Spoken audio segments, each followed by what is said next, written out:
अस्सलाम वालेकुम students, maths master corner में खुश आमदीद। आज हम सॉल्व करेंगे एक्सरसाइज 4.4 का क्वेश्चन नंबर 9 और ये है find the LCM of the following expressions. तो आपने 9 से 15 तक जितने भी एक्सप्रेशंस हैं इनका एलसीएम फाइंड आउट करना है, ठीक है। तो एलसीएम आपके पास क्या होता है आपने याद रखना है। सबसे पहले हमने ऊपर भी किया है क्वेश्चन नंबर 2 में भी, तो आपने याद रखना है कि इनको फैक्टराइज करना है। जो एक्सप्रेशंस भी दिए होंगे इनको फैक्टराइज करना है और जितने भी फैक्टराइज करने के बाद आपके पास जितने भी वैल्यूज आ जाएंगी या एक्सप्रेशंस होंगे उनमें आपने जो हाईएस्ट पावर वाली फैक्टर्स होंगे ना, जितने भी इनको फैक्टराइज करने के बाद फैक्टर्स आ रहे होंगे उनकी जो हाईएस्ट पावर होगी उनको आपने पिक करना है और उनको मल्टीप्लाई करते वो एलसीएम होगा। दूसरे लफ्जों में आप ये भी कह सकते हैं कि दोनों के जो फैक्टर्स होंगे कॉमन और नॉन कॉमन फैक्टर्स उनको मल्टीप्लाई करने से एलसीएम आ जाएगा। तो चलिए क्वेश्चन नंबर 9 से हम स्टार्ट करते हैं, बाकी मैं आपको सॉल्व करके बता देती हूँ कैसे करना है। जैसे ये है 9a² b माइनस बी, एक तो आपके पास ये एक्सप्रेशन है और दूसरा आपके पास ये है। तो जैसे कि मैंने आपको बताया कि इनको आपने फैक्टराइज करना है, तो फैक्टराइजेशन देखें इनकी यहाँ पर क्या पॉसिबिलिटी है। अगर हम इसकी फैक्टराइजेशन करें तो यहाँ पर हम b कॉमन ले सकते हैं, b कॉमन ले लें तो 9a² माइनस 1 होगा। फर्दर यहाँ आपको एक चीज़ नज़र आ रही होगी कि हम अगर इसको 3a का होल स्क्वायर माइनस 1 का होल स्क्वायर लिख लें तो ये a² ये फॉर्म बना रहा है a² माइनस b² की, और इसको हम a plus b a minus b लिख सकते हैं। तो ये सिंप्लीफाई होने के बाद आपके पास फॉर्म आ जाएगी 3a प्लस 1 3a माइनस 1। तो ये आपके पास फैक्टराइज्ड फॉर्म आ गई फर्स्ट एक्सप्रेशन की। तो सेकेंड एक्सप्रेशन को आप इसी तरह देखें, इसको हम कैसे फैक्टराइज कर सकते हैं। ये आपके पास सेकेंड वैल्यू है, तो यहाँ से आप 2a कॉमन ले लें, 3a प्लस 1 रह जाएगा। तो ये यहाँ से आगे नहीं हो सकता, तो ये आ गया, ठीक है। अब हम ऐसे करते हैं कि दोनों जो एक्सप्रेशंस हैं, एक आपके पास ये था, इसके फैक्टर्स आप लिख लें जैसे ये हैं, ये इसके फैक्टर्स थे। दूसरा एक्सप्रेशन आपके पास ये था, इसके फैक्टर्स भी लिख लेते हैं, ये हैं। तो आपने करना क्या है यहाँ कि आपके पास जो एलसीएम होगा वो हाईएस्ट पावर जो भी होगी यहाँ पर डिफरेंट फैक्टर्स की, वही उनका एलसीएम होगी, प्रोडक्ट होगी। देखिए जैसे अगर हम लेट्स सपोज कर लें 3a प्लस 1 को ही ले लें तो यहाँ पर हाईएस्ट पावर इन दोनों की 1 ही बन रही है, पावर इससे ज़्यादा नहीं है, तो ये आप एक सिलेक्ट कर लें। अब नेक्स्ट आप इसी तरह से 3a माइनस 1 देख लें तो ये भी हाईएस्ट पावर में है, यानी कि इससे ग्रेटर पावर एग्जिस्ट नहीं कर रही, 2 3 यही इसकी हाईएस्ट है, ये भी आ गया। यहाँ आप a b को देख लें तो यानी कि ये सारे आ जाएंगे क्योंकि यही इनकी हाईएस्ट पावर है। एक तो ये तरीका, ये इसका एलसीएम हो जाएगा, ठीक है। इसको फर्दर आप यूँ भी लिख सकते हैं, सिंप्लीफाई करके इन दोनों को कंबाइन कर दें तो ये हो जाएगा 9a² माइनस 1। यहाँ पर मैं आपको एक और तरीका भी बता देती हूँ जो आपको सही लगता है एलसीएम के लिए कर लें। देखिए यहाँ पर अगर आप देख रहे हैं ना कि दो एक्सप्रेशंस के आपने फैक्टर्स निकाले हुए हैं, तो यहाँ कॉमन देख लें, देखिए ये कॉमन है और कॉमन सिर्फ यही पार्ट बन रहा है। तो एलसीएम आप कह सकते हैं, एलसीएम आप कहते हैं कॉमन मल्टीप्लाई नॉन कॉमन, ठीक है, कॉमन और नॉन कॉमन फैक्टर्स, ठीक है। ये हो गया आपके पास। तो यहाँ अभी जैसे हमने कॉमन लिया है तो कॉमन सिर्फ ये बन रहा था, ठीक है। फिर यहाँ वापस आ जाए देख लें, कॉमन सिर्फ ये बन रहा है और नॉन कॉमन में ये तीनों आपके पास आ रहे हैं, तो ये सारे लिख लें, 2ab भी आ जाएगा और साथ में ये, यानी कि कॉमन और नॉन कॉमन फैक्टर्स की प्रोडक्ट जो होती है वो एलसीएम होती है। तो आप इस तरह से भी कर सकते हैं, तो आंसर फिर वही आ जाएगा। तो जो आपको सही लगता है आप उस तरह से इसको कर लें। यहाँ आपका क्वेश्चन नंबर 9 कंप्लीट हो गया है। क्वेश्चन नंबर 10 देखते हैं। 10 का क्वेश्चन लिख लें। पहले क्वेश्चन है p³ माइनस p³, ये हो गया एक एक्सप्रेशन और एक आपके पास ये है। तो यहाँ पर भी हम इसी तरह से पहले एक एक्सप्रेशन को फैक्टराइज करते हैं। यहाँ पर आप देखें कि अगर हम ये वाला ले लें एक्सप्रेशन, ये फर्स्ट एक्सप्रेशन ले लें तो इसमें हमें pq कॉमन नज़र आ रहा है। pq कॉमन लेने से यहाँ p² रह जाएगा, यहाँ q² रह जाएगा। अब इसके ऊपर आपने अगेन वो a² माइनस b² वाली फॉर्म लगानी है जो कि ये बन रही है, ठीक है। जितनी फैक्टराइजेशन पॉसिबल है वो आपने करनी होती है। तो pq, ये p प्लस q और p माइनस q आ जाएगा, तो ये यहाँ इसकी फैक्टराइजेशन कंप्लीट हो गई है, इससे आगे नहीं होगा, ठीक है। तो ये आपका एक एक्सप्रेशन था जो आपने क्वेश्चन से पिक किया था। दूसरा एक्सप्रेशन देखें जो आपको क्वेश्चन में गिवन है वो ये है, ये। अब यहाँ पर आप देखिए क्या चीज कॉमन आ रही है, तो क्यू स्क्वायर दोनों में मिल जाएगा, पी स्क्वायर भी मिल जाएगा, तो इस तरह ये आपके पास हाईएस्ट कॉमन होगा इसमें। यहाँ पर आपने जब पी स्क्वायर कॉमन ले लिया तो पी क्यूब, यहाँ पर क्यू क्यूब रह जाएगा। इसकी फैक्टराइजेशन भी आपको पता है, आपके पास होता है ए क्यूब बी क्यूब, ठीक है, ये फार्मूला हम अप्लाई करें। ये आपके पास होता है A minus B A square plus A B plus B square, इसके इक्वल होता है। तो सेम यही हम यहाँ पर अप्लाई करेंगे। तो देखिए आपके पास क्या आ रहा है, P minus Q P square plus P Q plus Q square, तो ये हो जाएगा। तो यहाँ पर इस एक्सप्रेशन की फैक्टराइजेशन कंप्लीट होगी। इसी तरह अब हम दोनों की फैक्टराइजेशन लिख लेते हैं। फर्स्ट एक्सप्रेशन की फैक्टराइजेशन ये थी आपके पास, ये, और जो सेकंड एक्सप्रेशन था ये, दोनों मैंने एक्सप्रेशंस भी साथ लिख दिए हैं। इसकी जो फैक्टराइज्ड फॉर्म है वो ये है, इसको भी लिख लें।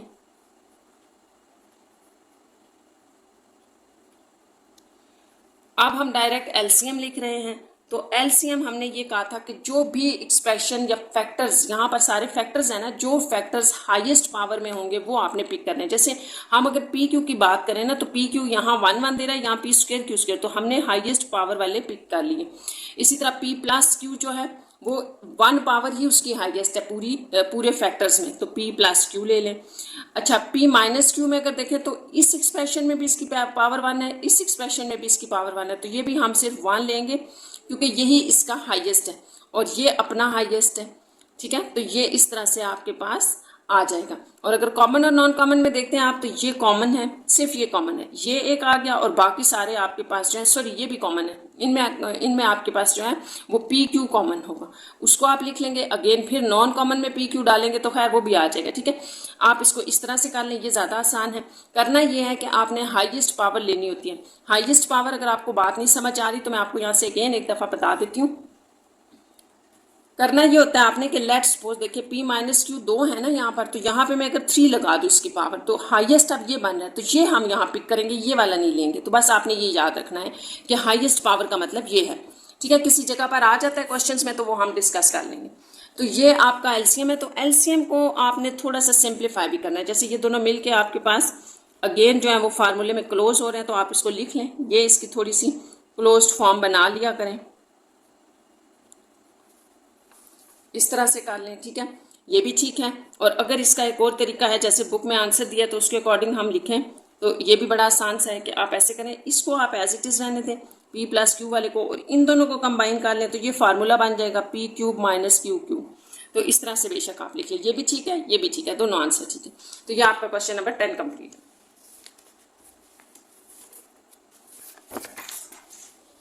10 के बाद आप नेक्स्ट आ जाएं क्वेश्चन नंबर 11 के ऊपर। और 11 में है फर्स्ट एक्सप्रेशन ये है आपके पास माइनस वाई, और सेकेंड एक्सप्रेशन है 2x स्क्वायर प्लस एक्स। तो एलसीएम के लिए हमारे पास जो सबसे पहली चीज़ होती है वो फैक्टराइजेशन है। तो हम पहला एक्सप्रेशन पिक कर रहे हैं, ये वाला अपने क्वेश्चन में से। इसकी फैक्टराइजेशन में y कॉमन ले लें, 4x स्क्वायर माइनस 1। इसको आप थोड़ा सा और इस तरह से देखें कि ये 2x का होल स्क्वायर माइनस 1 का होल स्क्वायर, और यहाँ हम लगाएंगे a square minus B square वाली आइडेंटिटी, जो कि आपको ये देगा, ठीक है। तो जैसा कि मैंने आपको बताया कि जितनी फैक्टराइजेशन पॉसिबल है आपने करनी है। यहाँ पर ए स्क्वायर माइनस बी स्क्वायर है ना, तो ए प्लस बी हो जाएगा, ए माइनस बी, यहाँ से आगे ये नहीं हो सकती। तो ये इसकी फैक्टराइज फॉर्म आपकी फर्स्ट एक्सप्रेशन की। ये रहा आपका सेकेंड एक्सप्रेशन क्वेश्चन का, और इसको आपने ऐसे करना है, यहाँ से एक्स कॉमन ले लें, तो 2x प्लस 1 ये यहीं तक होगा सिर्फ, ठीक है। आप दोनों एक्सप्रेशंस लिख लेते हैं ताकि इनको सॉल्व करना आसान हो। इस एक्सप्रेशन की जो फैक्टराइज्ड फॉर्म थी वो आपके पास ये है, और इस एक्सप्रेशन की ये सेकेंड एक्सप्रेशन था, इसकी एक फैक्टराइज्ड फॉर्म ये है। तो यहाँ से हम लिखेंगे एलसीएम स्टूडेंट्स, और एलसीएम होता है कि जो भी आपके पास जितने भी फैक्टर्स आ रहे हैं उनकी हाईएस्ट पावर डिफरेंट, सब जो आपके पास डिफरेंट फैक्टर्स हैं उनकी हाईएस्ट पावर लिखते जाएं। इसकी पावर यहाँ 1 है, इसकी भी 1 है, तो यही हम 1 पावर में ही ले लेंगे, ये भी आपके पास आ जाएगा, ग्रेटेस्ट पावर 1 ही है, एक्स वाई भी 1 1 है, तो ये आ गया, ठीक है। अब इसको जैसे कि मैंने आपको बताया था थोड़ा सा सिंप्लीफाई करके लिख लिया करें, आपका जो एलसीएम होता है उसको। तो ये कंबाइन करने से आपके पास 4x स्क्वायर माइनस 1 आ जाएगा। दोबारा फिर हमने इसको फार्मूले में डाल दिया। तो ये आपके पास क्वेश्चन नंबर 11 का आंसर है। वैसे अगर आप इसको यहाँ पर छोड़ देते हैं तो भी ठीक है, इसको कंबाइन करके लिखते हैं तो भी ठीक है। 11 के बाद आप क्वेश्चन नंबर 12 देखें। 12 में आपको क्या एक्सप्रेशंस दिए हुए हैं, x square minus x minus 6, एक ये एक्सप्रेशन है, एक ये है। अच्छा, यहाँ 3 एक्सप्रेशंस आ गए हैं, ठीक है। तो तीनों में हमने सबसे पहले तीनों को फैक्टराइज करेंगे। तो पहला एक्सप्रेशन हम लिखते हैं ऐसे हैं, इसको मिड टर्म ब्रेक से फैक्टराइज करना है। तो 6 1 ले लेते हैं, सॉरी नहीं 6 नहीं, आप लें 3 और 2 ले लें, या 3 2 से ये होगा, ठीक है। तो -3 एक्स प्लस 2x, ये इससे -x दे देगा, और 3 2 6 भी दे रहा है, ठीक है। मिड टर्म ब्रेक से कर रहे हैं हम। तो यहाँ x common, x -3 plus 2 common, x -3। जब भी आप फैक्टराइजेशन करते हैं तो आपने याद रखना है ये सेम होना चाहिए, तभी तो पता चल रहा होता है कि आपने फैक्टराइजेशन सही की कि गलत। ये इसकी फैक्टराइज्ड फॉर्म आ गई। दूसरा एक्सप्रेशन हम लिख रहे हैं इसी क्वेश्चन के अंदर, वो ये था, ठीक है। इसकी फैक्टराइजेशन देखते हैं, प्लस 2x माइनस एक्स, ये ले लें, यहाँ से आप x कॉमन ले लें, x प्लस 2, और यहाँ -1 कॉमन लेने से अंदर साइन चेंज हो गई, ये आ गया। अब यहाँ x प्लस 2 और x -1, ये दूसरे एक्सप्रेशन की फैक्टराइज्ड फॉर्म है। और थर्ड एक्सप्रेशन हम लिख रहे हैं वो ये था आपके पास। तो यहाँ पर आप x square -3x minus x ले लें, ठीक है। इस तरह से आपकी फैक्टराइज फॉर्म आ जाएगी। इसकी -3 रह जाएगा, यहाँ -1 कॉमन लेने से साइन देखें अंदर चेंज हो जाएंगे, जिसके साथ माइनस है उसके साथ प्लस, जिसके साथ प्लस है उसके साथ माइनस आ जाए। तो ये इसकी फैक्टराइज्ड फॉर्म आ गई। तो फिर तीनों की लिख लेते हैं। जैसे आपके पास फर्स्ट एक्सप्रेशन ये था, और इसकी फैक्टराइज्ड फॉर्म ये बन गई। दूसरा एक्सप्रेशन आपके पास ये था, इसकी फैक्टराइज्ड फॉर्म ये है। और तीसरा जो है वो ये था, और x -3 x -1। अब हमने यहाँ से एलसीएम लेना है, और एलसीएम में मैंने आपको बताया था कि जितनी भी वैल्यूज होंगी उनकी हाईएस्ट पावर, अगर हम 1 बाय 1 देखते जाए, जैसे ये x -3 है, तो इस सारे तीनों फैक्टर्स में इसकी पावर हाईएस्ट यही है। तो एक तो ये हो जाएगा, x प्लस 2 भी ले लेंगे हम, क्योंकि इसी की हाईएस्ट पावर है। x -1 भी ले लेंगे, x प्लस 2 ऑलरेडी हो गया, x -3 भी हो गया, x -1 भी हो गया। तो तीनों की स्टूडेंट्स जो प्रोडक्ट होगी x -3 x प्लस 2 x -1, यही आपका एलसीएम है, और इसको आप लिख लें।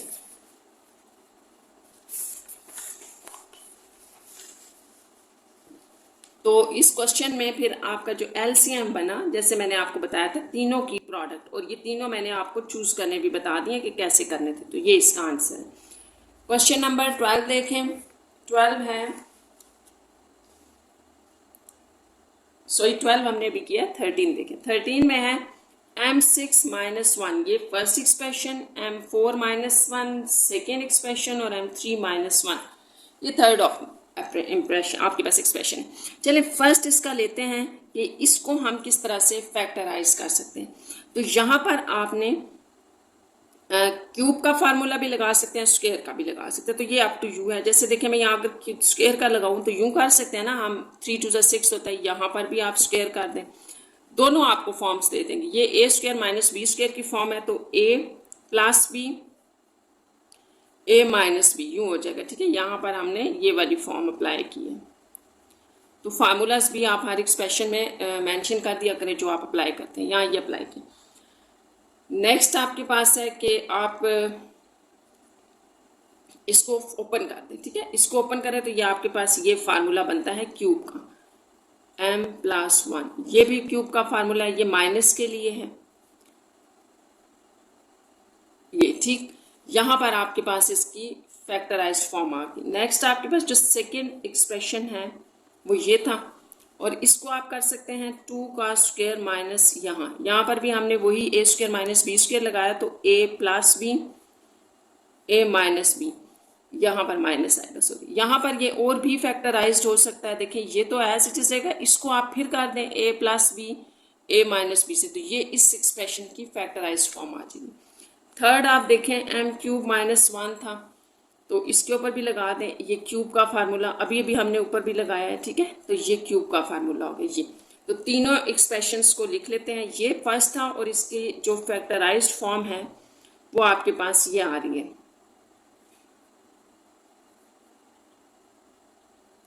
ये सेकेंड आपके पास था m4 - 1, इसकी जो है वो आपके पास ये फॉर्म है।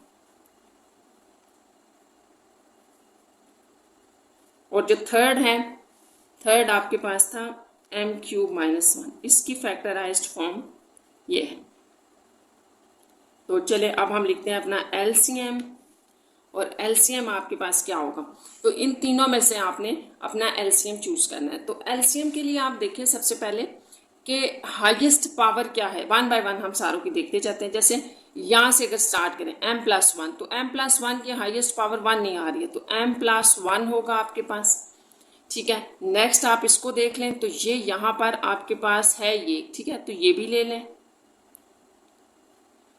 ये m-1 भी ले लें, ठीक है, क्योंकि ये एक एक ही आ रहे हैं आपके पास हाईएस्ट, और ये भी आ रहे हैं आपके पास, तो m² + m+1 अब रिपीट होना शुरू हो जाएंगे। एक सॉरी ये वाला भी आएगा, ठीक है, फिर इसके बाद ये इसी के आगे आपने लिखना है, ये भी आएगा, इनके साथ प्रोडक्ट है। अब रिपीट हो रहे हैं, m-1 देखें तो हो गया, m+1 भी हो गया, m-1 फिर हो गया, m² + m ये भी हो गया। तो ये सारे हमने लिख लिए हैं हाईएस्ट पावर में और डिफरेंट।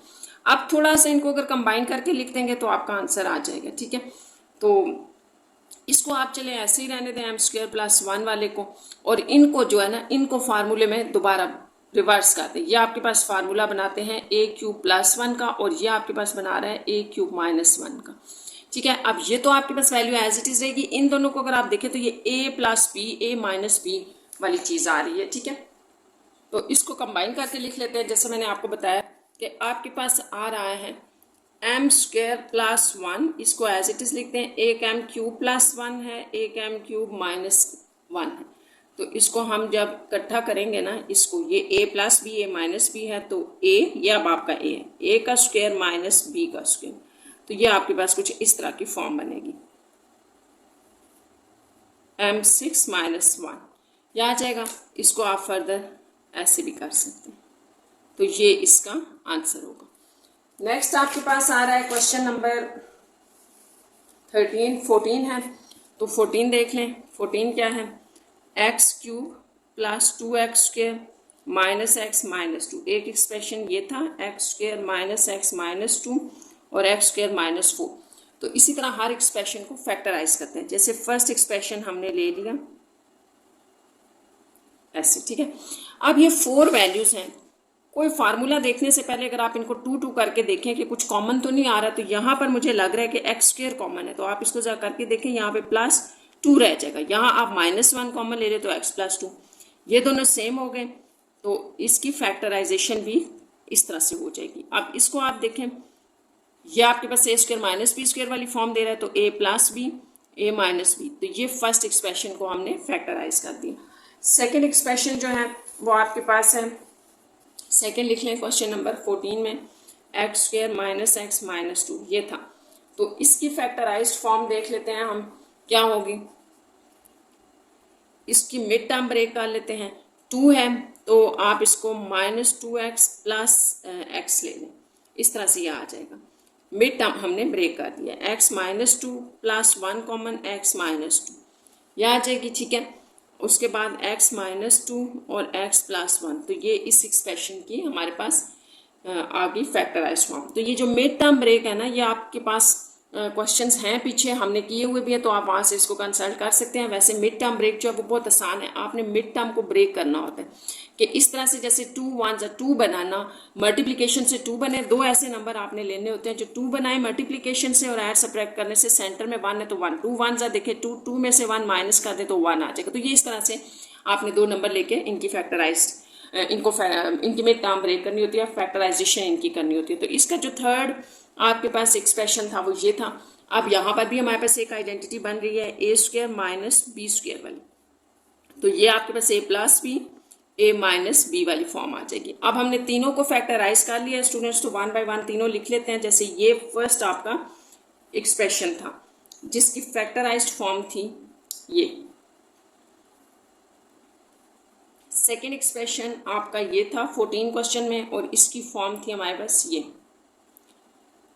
थर्ड एक्सप्रेशन भी लिख लेते हैं, ये था आपके पास और इसकी फॉर्म हमारे पास आ गई है। अब आपने यहाँ से एलसीएम लिखना है। एलसीएम अब आपने इन तीनों में से देखने हैं, अब सारे डिफरेंट पिक करते जाना है। जैसे x+2 हमने ले लिया, ठीक है, और पूरे फैक्टर्स में, सारे फैक्टर्स में देखें x+2 की वैल्यू 1 ही है हाईएस्ट, ये भी 1 है। पावर की बात हम करें, यहाँ 1 है, अगर यहाँ 2 या 3 होता तो फिर हम वो पिक करते, ये आ जाएगा। नेक्स्ट आप x+1 ले लें, इसकी भी पावर 1 है, और x-1 ले लें, इसकी भी पावर 1 है, ठीक है, ये हाईएस्ट पावर्स आ रही हैं इन सारे फैक्टर्स में। जब आप ये तीनों ले लेंगे तो नीचे रिपीट होना शुरू हो जाएंगे। देखिए x-2 नहीं हमने लिया, तो यहाँ लिख लेते हैं x-2 भी ले लें, अब रिपीट हो रहे हैं, x+1 आ गया, x+2 भी हो गया, x-2 भी हो गया। तो ये आपके पास इसका एलसीएम होगा, ठीक है। आप इसको सिंप्लीफाई करके लिख सकते हैं, जैसे ये इन दोनों को आप मिला दें तो x² - 4 बन जाएंगे, और ये आपके पास x² -1 बन जाएगा, ठीक है। थोड़ा सा इसको सिंप्लीफाई कर लिया करें। इसी तरह आपका पीछे भी आंसर जो आया हुआ है उसको निकालने के लिए इनको मल्टीप्लाई करते, तो x² पहले इसके साथ मल्टीप्लाई होगा, फिर -4 भी इसके साथ मल्टीप्लाई हो जाएगा। तो ये सारी सिंपल मल्टीप्लिकेशन है जो आपने की हुई है, ठीक है। x² यहाँ x4 देगा, x ये 4x² -x+4, तो इसको थोड़ा सा और सॉल्व कर लें। ये आपको -5 4 है और ये 1 है ना, तो 5x² और +4 ये देगा, और ये इसका आंसर है, और ये इसका एलसीएम होगा हमारे पास। नेक्स्ट क्वेश्चन की तरफ आ जाए। नेक्स्ट क्वेश्चन है आपका क्वेश्चन नंबर 15, जो कि लास्ट क्वेश्चन है इस एक्सरसाइज का, क्वेश्चन नंबर 15। इसमें एक्सप्रेशंस जो हैं वो लिख लेते हैं। फर्स्ट एक्सप्रेशन है आपके पास ये, सेकेंड x² -10x + 24 है, ये यहाँ ख़त्म है, और थर्ड आपके पास ये है। तो उसी तरह से स्टूडेंट्स इनकी फैक्टराइजेशन करनी है हर एक्सप्रेशन की। तो पहले हम एक एक्सप्रेशन पिक करते हैं। इस एक्सप्रेशन की फैक्टराइज्ड फॉर्म ये होगी कि हम मिड टर्म ब्रेक कर दें। अब आपने 2 नंबर ऐसे लेने हैं जिनकी प्रोडक्ट 20 हो, ऐड सब्ट्रैक्ट करने से वो सेंटर वाला नंबर दें, यानी कि 1। तो 5 4 आपको पता है 20 होता है, 5 में से 4 माइनस करने से 1 भी आ जाएगा। यहाँ हम लिखेंगे +5x - 4x, क्योंकि ये माइनस करना है और प्लस का 1 रहना चाहिए ये। तो ये बड़ा आसान होता है, पहले 2 में से आप कॉमन ले लें, ये आ जाएगा। अगले में से भी कॉमन लेने के बाद ये वैल्यू होनी चाहिए, तो -4 कॉमन लेने से सारी वैल्यूज प्लस की हो जाए। तो ये आपके पास जो कॉमन था उसको पिक कर लें, तो अंदर ये रह जाएगा। तो ये आपकी फर्स्ट एक्सप्रेशन की फैक्टराइज्ड फॉर्म है। सेकेंड एक्सप्रेशन लिख लेते हैं। यहाँ पर भी हम मिड टर्म ब्रेक करेंगे। अब आपने 2 नंबर ऐसे लेने हैं जिनकी प्रोडक्ट 24 होगी, लेकिन ऐड करने से वो 10 दे रहे होंगे। 2 नंबर ऐसे ले लें, जैसे 6 और 4 आपको मल्टीप्लाई करके 24 देते हैं, ऐड करने से ये आपको 10 देंगे। तो ये ले लेते हैं -6x, क्योंकि यहाँ माइनस है ना, तो दोनों नंबर्स छोटे हैं, तो दोनों के साथ आप माइनस लगा दें ताकि ये दोनों ऐड हो जाए। ऐड होने की बात हो रही है ना, तो या तो प्लस लगेगा या माइनस, तो हमें प्लस नहीं लगाना क्योंकि यहाँ माइनस है, तो दोनों के साथ माइनस आ गए। यहाँ से आप x कॉमन ले लें, x -6, यहाँ -4 कॉमन ले लें, x -6, तो ये आपके पास x -6 और x -4 आ जाएगा। ये इसकी फैक्टराइज्ड फॉर्म है। थर्ड एक्सप्रेशन आप लिख लें, ये है। अब ये भी फैक्टराइज होगा। हमने 2 नंबर ऐसे लेने हैं जिनकी प्रोडक्ट 30 हो और प्लस माइनस करने से 1 दे रहे हो, तो आप 6 5 ले लें, 6 5 30 होता है, और यहाँ माइनस लेंगे, यहाँ प्लस, तो आंसर क्या होगा -1 रह जाएगा। तो ये x² -6x + 5x -30 mid term break हो गए। यहाँ x कॉमन लेने से x -6 + 5 कॉमन लेने से x -6, तो x -6 और x + 5, तो ये इसकी फैक्टराइज्ड फॉर्म होगी। अब तीनों एक्सप्रेशंस की फैक्टराइज्ड फॉर्म लिखते हैं और फिर हम इसमें से एलसीएम ले लेंगे। 1 बाय 1 में तीनों लिख रही हूँ जो हमने निकाले हैं। देखें, फर्स्ट एक्सप्रेशन क्वेश्चन नंबर 15 में ये था, और इसकी फैक्टराइज्ड फॉर्म आपके पास ये है। सेकेंड एक्सप्रेशन ये था, और इसकी फैक्टराइज्ड फॉर्म थी आपके पास ये। थर्ड एक्सप्रेशन था ये आपके पास, और इसकी फैक्टराइज्ड फॉर्म है ये। तो अब आप एलसीएम पे आ जाए। एलसीएम उसी तरह से हमने सारे डिफरेंट लिखने हैं, लेकिन हाईएस्ट पावर में। जैसे x + 5 अगर हम लिख रहे हैं, तो पूरे फैक्टर्स में जितने भी इसके फैक्टर्स हैं हमें नज़र आ रहा है, किसी भी जगह इसकी पावर 1 से ज़्यादा नहीं है, तो बस फिर यही लगा देंगे। फिर x -4 ले लें, आप तरतीब से 1 से स्टार्ट कर लिया करें, ठीक है। x -4 भी पड़ा है, लेकिन इसकी हाईएस्ट पावर भी ये। फिर x -6 ले लें, और इसकी पावर भी सारे फैक्टर्स में 1 ही। तो यहाँ से आपकी वैल्यूज रिपीट होना शुरू हो गया। x -4 ऑलरेडी हो गया, x -6 भी हो गया, x -5 भी। तो यही आपका एलसीएम है क्वेश्चन नंबर 15 में। और अगर आप मल्टीप्लाई कर देते हैं स्टूडेंट्स तो भी वो भी ठीक होता है। तो आपने ये नहीं सोचना कि कहीं हम मल्टीप्लाई करते हैं कहीं नहीं करते, कैसे पता चलेगा। अगर कोई स्टूडेंट इसको यूं लिखता है तो भी ठीक है, अगर इनको आप तीनों को आपस में मल्टीप्लाई करके लिखते हैं तो भी ठीक है। यहाँ पर आपका क्वेश्चन नंबर 15 4.4 का कंप्लीट हो गया, साथ ही एक्सरसाइज भी खत्म हो गई है। Take care students.